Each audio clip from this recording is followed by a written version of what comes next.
Bonjour à tous, aujourd'hui j'ai envie de vous partager un petit bout de notre quotidien. Donc il s'agit de l'organisation avant la rentrée scolaire. Si vous me suivez depuis un moment, vous savez que Nolan entame sa deuxième année dans une école spécialisée qui propose des accompagnements personnalisés. Donc Nolan va avoir 11 ans, c'est donc sa deuxième année d'école. Et avant ça, il était en instruction en famille avec moi. Donc au niveau de l'organisation de ses journées, il passe sa matinée à l'école, il mange à la cantine, donc j'ai la chance que la cantine propose des repas adaptés à ses besoins. J'ai juste eu besoin de donner un certificat de la diététicienne et ensuite l'école s'est adaptée à ses besoins alimentaires. Et petite nouveauté, depuis cette année, il est prévu qu'il ait une journée par semaine où il soit en journée complète. Donc pareil, le matin, il va faire sa matinée à l'école, il mangera à la cantine. Et ensuite, l'après-midi, il fera une petite activité scolaire et il essayera un nouveau sport qui, normalement, devrait être de l'escalade, mais c'est encore à vérifier avec l'école. Il est quand même ressorti que Nolan a des très bonnes capacités en sport. Après, bon, ce qui pêche un peu, c'est la concentration. Et c'est là-dessus qu'il doit surtout travailler. La concentration, le fait de s'ancrer. Mais il aurait des capacités en sport.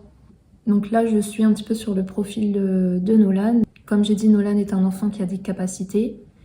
Paradoxalement, il est non-verbal, mais de toute façon, la parole, c'est pas toujours associé à l'intelligence. On peut être très intelligent et avoir des difficultés à parler. C'est pas du tout pareil. C'est souvent on associe les deux, mais en fait, c'est pas toujours le cas. Et chez lui, en fait, ce qui pourrait expliquer le fait qu'il soit non-verbal, c'est qu'il est très certainement autiste.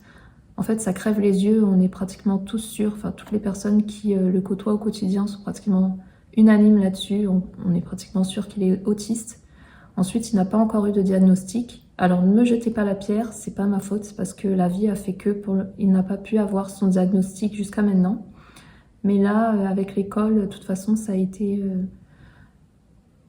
demandé en urgence et un diagnostic est en cours pour lui. Alors, au niveau de la situation familiale et géographique, pour mieux comprendre, vous pouvez visionner une de mes précédentes vidéos qui s'appelle « Je change de vie et je voyage avec un enfant épileptique ». En fait, nous, notre île natale, c'est la Réunion et son papa donc vit à la Réunion. Ce qui n'est pas toujours facile à gérer pour lui. Il a quand même... c'est normal, c'est un petit garçon, il a besoin de son papa, il a des difficultés à gérer l'absence de son papa. Et donc la psychologue de l'école m'a contactée, m'a proposé de trouver une solution pour que ce soit moins compliqué, enfin, pour qu'on puisse l'aider à surmonter quelque part cette épreuve. Et elle m'a donc proposé de réfléchir à des supports. Et je vais vous montrer un petit peu ce que j'ai trouvé. Donc voilà les supports que j'ai choisis, un peu ce que ça va donner. À gauche, il y a une carte postale de la Réunion qui est très jolie, qui m'a été offerte par ma maman. Et à droite, c'est une photo de Nolan et son papa que je ne vous montre pas, mais c'est voilà, Nolan et son papa quand Nolan était bébé. C'est Nolan qui l'a choisi. Et du coup, je vais montrer ça à la psychologue de l'école pour qu'elle me dise ce qu'elle en pense. Ensuite, au niveau des fournitures demandées, donc je ne vous montre pas ce qui est demandé pour la trousse puisque en fait sa trousse est restée à l'école et je ne sais pas du coup ce qui lui manque ou ce qu'il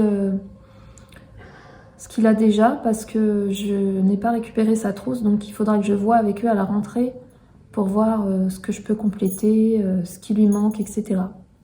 Donc ce qui a été demandé, c'est un porte-vue de 60 pages, une ardoise et des feutres effaçables, deux paquets de mouchoirs en papier jetable, deux paquets de lingettes. Donc lui, il n'en a plus vraiment besoin parce qu'il est propre depuis longtemps. Un cahier de brouillon, un cahier de liaison entre moi et les éducatrices, et un tablier de peinture. Après, à défaut, si on n'avait pas les moyens d'acheter un tablier de peinture, on pouvait fournir un grand t-shirt usagé, un t-shirt qui soit un ancien t-shirt, quoi. Mais personnellement, j'ai acheté un tablier. Donc, je vais vous montrer un petit peu tout ça. Pour le préparer doucement à l'école, je lui ai fait décorer son porte-vue avec des gommettes. Alors, je vous montre ça. Alors bon, on a fait avec les gommettes de fond de tiroir, hein. Pas terrible, on va pas se mentir, mais j'adore l'idée quand même. Ça lui a permis de personnaliser un peu ses affaires et il était super content. On en a aussi profité pour écrire son prénom dessus. Je lui ai tracé les lettres au crayon et il a repassé du coup sur les lettres au crayon avec un marqueur. Et je vais donc mettre le porte-vue dans ce sac, hein, le fameux, l'incontournable de la Réunion, n'est-ce pas? Et avec ce que l'école a demandé, on va rajouter dans le sac du coup les mouchoirs jetables. Et ça c'est un tablier pour faire la peinture. Et donc là ce n'est pas complet, il n'y a pas tout ce qui a été demandé, mais le reste n'est pas encore arrivé. Je les ai commandés sur Amazon, la plupart des affaires. Et là j'ai rajouté aussi une tenue complète, donc t-shirt, short et caleçon. Et le dernier point que je voulais aborder, c'est comment j'organise son sac le matin. Donc, tous les matins, avant qu'il parte à l'école, je prépare toujours une petite collation saine. Donc, c'est souvent des amandes, des noix de cajou et des fruits secs. Et je glisse aussi dans son sac du pain d'épeautre. Alors, le pain d'épeautre, ça va lui servir pour le repas du midi parce que c'est plus sain que le pain traditionnel et c'est surtout moins important en glucides, moins riche en glucides. Donc, plus adapté pour lui.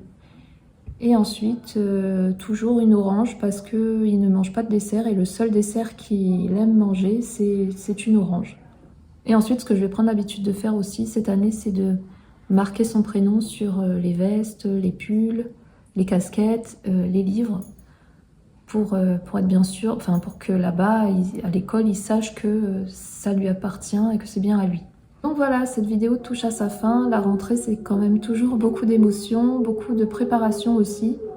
Un peu de tristesse parce que j'avoue que l'été passe très vite. Et j'espère que ce partage pourra vous aider et pourra inspirer aussi d'autres parents, parents d'enfants différents ou non, hein.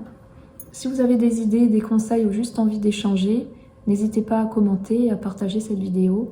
Et je vous fais de très gros bisous et je vous dis à très bientôt pour une prochaine vidéo. Bye bye!